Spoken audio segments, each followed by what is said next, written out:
चांडे जा जेके शागिर्द हुया हिन उन टेम में त उहे शागिर्द कीअं कामयाबु थिया ऐं कहिड़ा कहिड़ा तौर तरीक़ा उन्हनि अपनाया। दोस्तो जलाल चांडियो सिंध जो हिकु ब्रेंड फ़नकार हो दोस्तो, उन जो नालो बि खपंदो हुयो, अहिड़ो बहितरीनु फ़नकार हुयो सिंध जो। दोस्तो जलाल चांडियो जो दादलो शागिर्द दिलशेर तीवणे जे बारे में अॼु ॻाल्हि कंदासीं त दिलशेर तीवणो केरु ऐं किथां जो आहे ऐं दिलशेर तीवणे कॾहिं ॻाइण जे तरफ़ क़दम रखियो ऐं उन जो पहिरों एल्बम कॾहिं स्टार्ट थियो। दोस्तो तफ़सीली वीडियो में ॻाल्हि कंदासीं।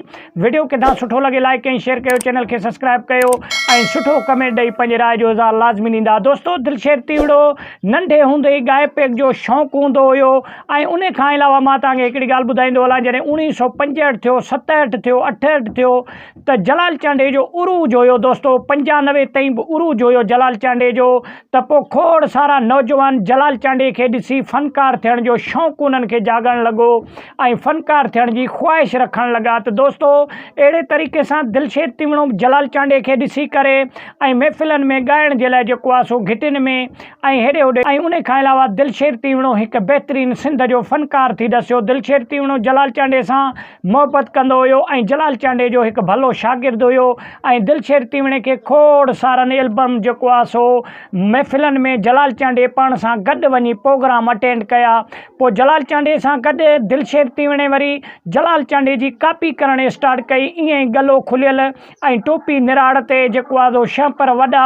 पोइ माण्हू जेको आहे सो जलाल चांडे जो स्टाइल दिलशेर तीवड़े में ॾिसी करे पोइ दिलशेर तीवड़े खे बि माण्हू ॿुधणु लॻा ऐं दिलशेर तीवड़े खे बि माण्हू इज़त ऐं मोट ॾियणु लॻा। दोस्तो उन टाइम जी ॻाल्हि आहे जॾहिं जलाल चांडियो ऐं दिलशेर तीवड़ो गॾु प्रोग्राम कंदा महफ़िलनि में ऐं कैसेटनि जेके रिकॉर्ड करण वारियूं कंपनियूं हुयूं उन्हनि बि हिननि जा कैसेट रिकॉर्ड कया, लेकिन हथों हथ दोस्तो खपी वेंदा। छाजे करे जो जलाल चांडियो हिकु ब्रेंड हुयो सिंध जो ऐं जलाल चांडे सां गॾु हुन जो नालो निस्बत में हुयो दिलशेर तीवड़े जो। पोइ इन जे करे जलाल चांडे जे करे दिलशेर तीवड़े खे बि माण्हू इज़त ऐं उहा ई मोट पिया ॾियनि, छाजे करे जो जलाल चांडे जो शागिर्द हुयो। दोस्तो अहिड़ा खोड़ सारा शागिर्दनि जलाल चांडे जा, तंहिंमें नंबर 1 जेको शागिर्द आहे दादलो शागिर्द उहो मोहम्मद उर्स चांडियो हुयो जेको 2018 में हिन दुनिया मां वफ़ात करे वियो। दोस्तो दिलशेर तीवड़े जूं अॼु बि कैसेटूं रिलीज़ पियूं थियनि ऐं दिलशेर तीवड़े खे अॼु बि माण्हू ॿुधनि पिया ऐं दिलशेर तीवड़े जी उहा ई इज़त पिया कनि। निस्बत जेको आहे सो जलाल चांडे सां हुयो दिलशेर तीवड़े जो। त वॾी महिरबानी, वीडियो किथां सुठो लॻे लाइक ऐं शेयर कयो, चैनल खे सब्सक्राइब कयो ऐं सुठो कमेंट ॾेई पंहिंजे राय जो इज़हार लाज़मी ॾींदा।